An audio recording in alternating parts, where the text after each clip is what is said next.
So tell me about Keswick. So Keswick is a brilliant place to live, wonderful community. About 5,000 people live here permanently. There's a lot going on. We've got very vibrant scene in terms of sports clubs, community groups, volunteer groups. And yeah, it's a really, really nice place to live, and lots of people want to live here. And of course, lots of people want to visit as well. So we have a very vibrant tourist economy as well. The population of the town can, quadruple sometimes. There's about 2,500 houses in Keswick. And we got some data from 2025 that showed that there are about 300 second homes and 535 holiday lets. So if you think about that in the context of 2,500 homes thereabouts, it's a lot. It's a really big, sizable chunk of the number of houses that are available as permanent homes in the town. And then on top of that, of course, you've got owner-occupied B&Bs and hotels, that sort of accommodation. But we're lucky, we've got a lot of housing that's protected by the local occupancy clauses, but it is really now becoming a huge problem that's threatening the viability of the community that we have so many holiday lets now.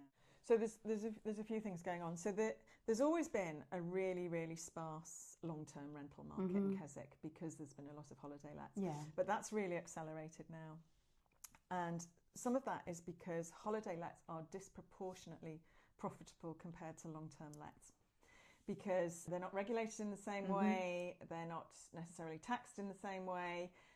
So you've got this situation where you could rent out your accommodation to a local family for, £1,500 a month. But if you rented it out as a holiday cottage, you could charge, £2,000 a week or whatever. Now, admittedly, there's expenses that go with that. That's not pure profit. But it's just disproportionate. And it feels like that's one sector that was probably quite small at one point, but has grown and grown and grown to the point where actually it needs looking at in the same way that we look at long-term rentals and the same way that we look at HMOs. Absolutely. Just to get some more balance in it. And the idea that you could just go, we'll build 500 houses, or we'll build a massive, great big holiday complex for people to stay in. It's difficult. We're very constrained here. No one's going to come to the Lake District if we cover it in concrete, are Exactly, or huge housing estates. We can't build our way out of this housing problem because there isn't space to build thousands of new homes. We just need to look at the housing stock that we've got and how can that be used, repurposed, or used in a different way. What we're seeing is a trend of what used to be B&Bs converting into really quite large holiday lets. But because they're big houses, we're getting big groups of people that are coming to spend time together, have a really good time, and of course that's causing issues on occasion with noise and problems with excess refuse and stuff like that. So we're seeing, maybe it's hard, nobody counts, right? Nobody keeps these numbers, but I think there is a shift from people coming here just to walk to people coming to enjoy the bars and the restaurants and all of that, which is great, and a different kind of visitor. What we're also seeing is a rise in the sort of disrespectful visitors, I would say. So on the streets of Keswick, there's loads of holiday accommodation, and we're seeing increasing issues with noise and parking. Dangerous parking on the corners. So things like bin wagons can't get past, emergency vehicles can't get. Tourism is essential, of course it is, but there's a balance between how do you balance the needs of the landscape, the people that live here, and the tourist industry. I think the word balance is really key there. And there are figures, and there's research that's been done previously that says 20 to 25% of the stock being holiday lets or second home gives you that kind of balance. We're way over that in Keswick. Absolutely, and in other parts of the park.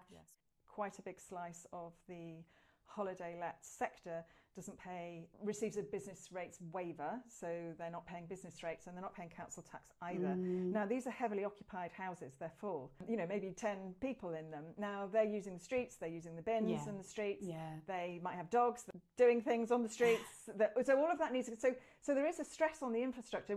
We'd love to have more buses, so that people didn't need to bring their cars. You can't park in Keswick. Have you tried to park in Keswick recently?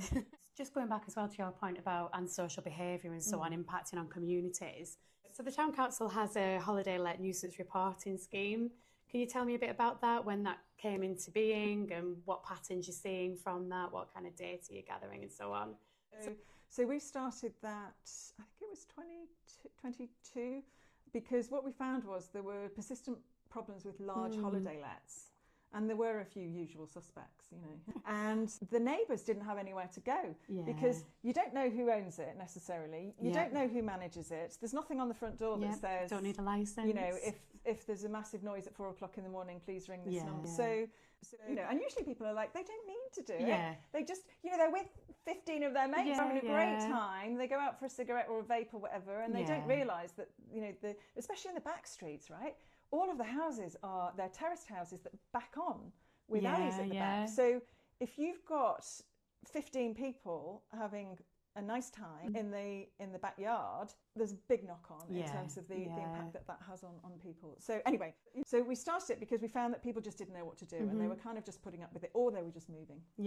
So we said, right, okay, let's try and get a handle on this. And so what happens is we go a bit amateur detective. So we get these reports and we route around and we try and find out who to contact. So usually we find the agency. Now, I feel very strongly that the agency should have a neighbour number. They don't. They have. So if you're renting a holiday cottage from them, they have a helpline. If you want to, you know, if you're their customer, it's you have a helpline.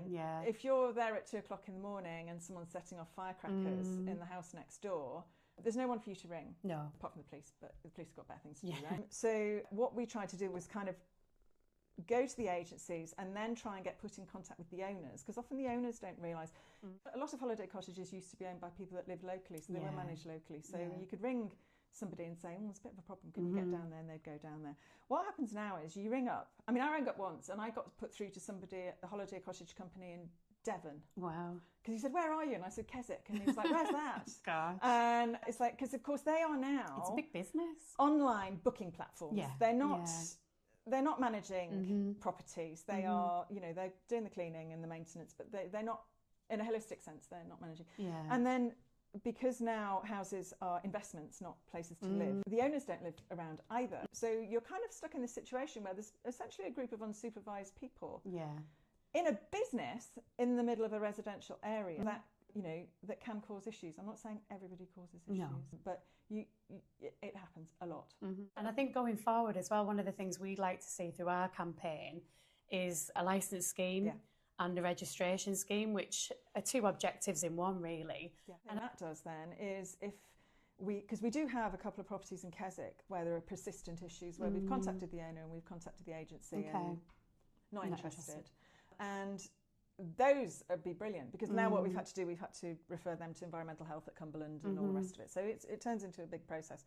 But if they had a problem if they had the situation where if they carried on with this and didn't address it, that they would get their licence removed, that's a real incentive to be a good neighbour. And that's all we're asking. No one is trying to, you know, kind of ruin it for anybody. Or I believe we can have a healthy community and a healthy tourist industry, but the tourist industry shouldn't be at the detriment of the locals, because that's really important too. The thing that does then